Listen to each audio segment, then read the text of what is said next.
Welcome back to Don's Astrological Vision. This is the Aquarius August 2017 general forecast, and this is for all Aquarius sun sign, rising, and moon sign. Greetings, Aquarius. Your ruler, Uranus, is still in the sign Aries in retrograde until January 2nd, 2018. After going direct, Uranus will remain in Aries until March 2019. This is your third house, and this house rules the mind, communication, sisters, brothers, and neighbors, and also short distance traveling. For the duration of this transit, your everyday mental attitudes will change, and you will be forced to look at life in a new and fresh way. Your habits, style of communicating, and even interests may change. Your new thought pattern may bring about an interest in astrology. Expect your life to be very busy now. Old ideas that brought you security may be shaken now. This could be upsetting. You need to be flexible in your thoughts and ideas in order to gain benefit. Some Aquarians will experience a reawakening of freedom urges, causing the individual to suddenly rebel against any ruts or confinement in their life. This may happen while Uranus is retrograde, and you may actualize the change when it turns direct. The retrograde simply makes you aware, but it is generally not wise to impulsively act upon any awareness. The sun is transiting the sign Leo, your seventh house, until the 23rd. You tend to form closer relationships to dynamic, authoritative individuals every year at this time. You may have more dealings with a romantic or business partner, or you may deal with others closely as a team. You may be more involved in legal affairs.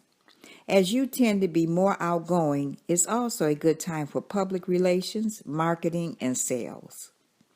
The new moon solar eclipse is on the 21st in this house, the seventh house.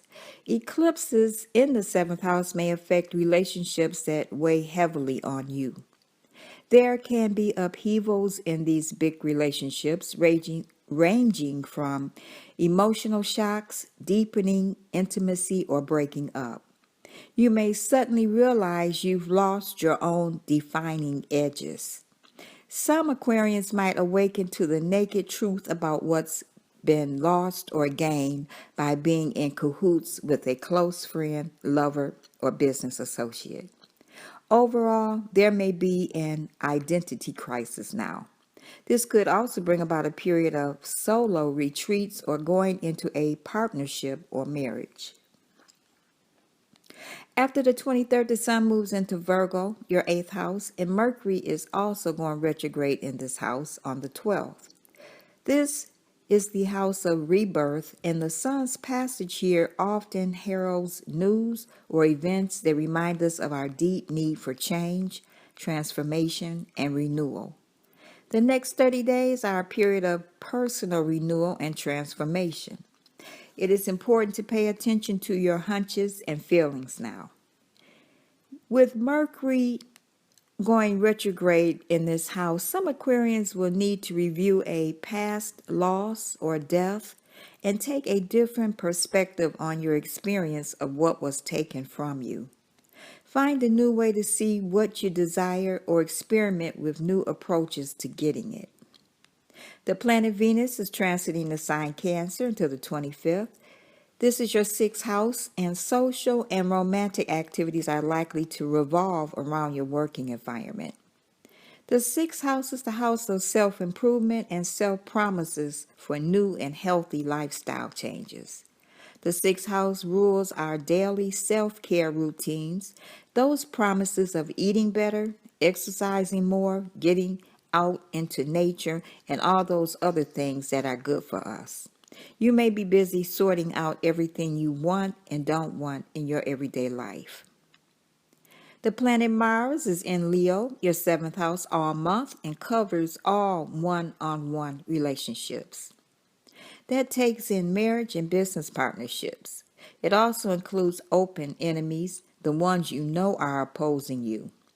If there are irritations in your relationship, Mars transiting the seventh house will clear the air one way or another. If you are trying to avoid arguments, then take extra care during this transit. The Mars transit here can make you quite social. Jupiter is in your sister sign Libra until October 10th. This is your ninth house, and that rules long distance travel, religious beliefs, higher education, philosophical views, and legal affairs. You could be going back to school, taking a long trip, or publishing that book you have been working on. Jupiter moves into the sign Scorpio in October. This is your 10th house and brings about a time for long-range visioning. Mentors have a kindly attitude towards you, and family contacts could be valuable. You grow in the role of an authority, and others are responsive. This could be within the family and or career as your value is recognized. The full moon lunar eclipse is on the 7th in your sign, Aquarius. For Aquarius risings, your first house that governs your personality, temperament, appearance, and physical health are highlighted. Your attitude is changing and you are apt to take everything more personally. You become health conscious. With all full moons, this is not the time to begin new projects.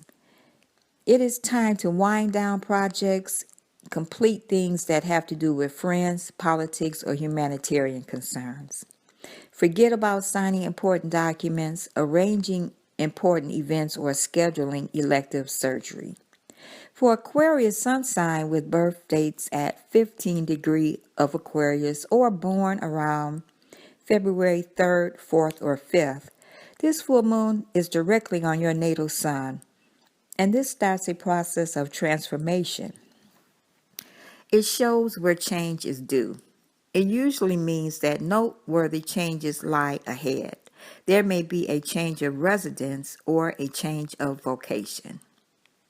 Aquarius, your lucky days of the month are the 6th, 7th, 15th, 16th, 24th, and 25th.